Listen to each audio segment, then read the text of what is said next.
கிளம்புங்க மிஷின் இப்படி வந்து வைக்கிறேன் நான்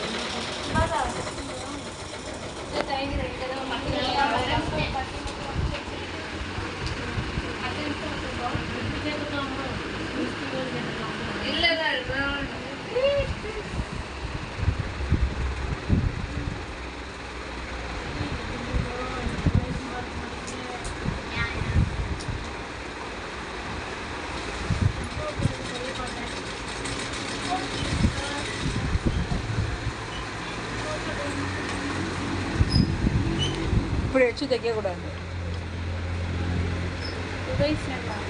இப்படி தைக்கணும். அப்போ தான் தையல் உள்ளே உழுவுதா இல்லையான்னு தெரியும். விட்டுடுச்சுன்னா என்ன செய்வேன்?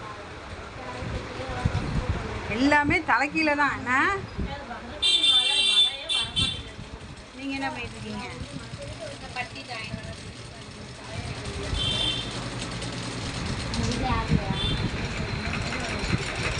கத்திரிக்கோள் வச்சுக்கோங்க. சரி அம்மா, அந்த காஜால் அந்த கொக்கி பொருந்துதான்னு பார்த்துக்கம்மா.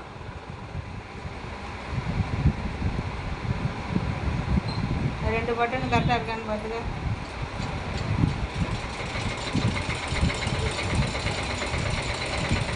பையன் ஊதா இல்லை இல்லை கரெக்டாக இருக்குல்ல? சுபாக்கா எப்போதும் சின்சியர் தான். திடீர்னு இப்படி வந்து நீட்ட கூடாது.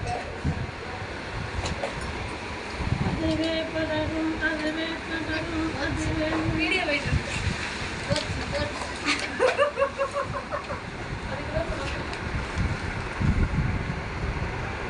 பேக் முடிஞ்சு ஃப்ரண்ட்டா? இந்த இடத்துல தான் டவுட்டு. என்ன டவுட்டு? இது இப்படி வச்சுட்டு இப்படி வருமா? அந்த நெக்கில் அந்த எட்ஜில் அந்த கார்னர் இருக்கணும், ஷோல்டரில் இது இருக்கணும். நீங்கள் பாயிண்ட் பண்ணியிருக்க இடத்துல ஃப்ரண்ட்டு நெக்கை அப்படியே வச்சு மார்க் பண்ணணும். எங்கள் உயரம் கம்மியாகுங்க. அதை பற்றி பிரச்சனை இல்லை.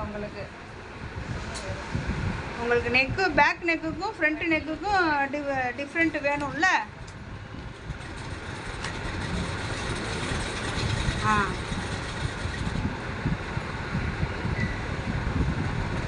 இப்போ உங்களுக்கு புரியுதா இந்த இடத்துல? இப்போ பேக் உயரத்துக்கே நீங்கள் ஃப்ரண்ட்டை கட் பண்ணிங்கன்னா சட்டை வந்து முன்னாடி லோ ஆகிடும். அங்கே வச்சு இந்த ஷோல்டரில் வச்சுட்டு அதை அந்த இடத்துல நீங்கள் காரணம். ஆமாம். அங்கே மார்க்லாம் பண்ண வேணாம். நீங்கள் இங்கே மேலே மட்டும் மார்க் பண்ணணும். ஆமாம். வேண்டாம், நீங்கள் அது கரெக்டாக மார்க் பண்ணணும். நீங்கள் முடிச்சிட்டிங்களா?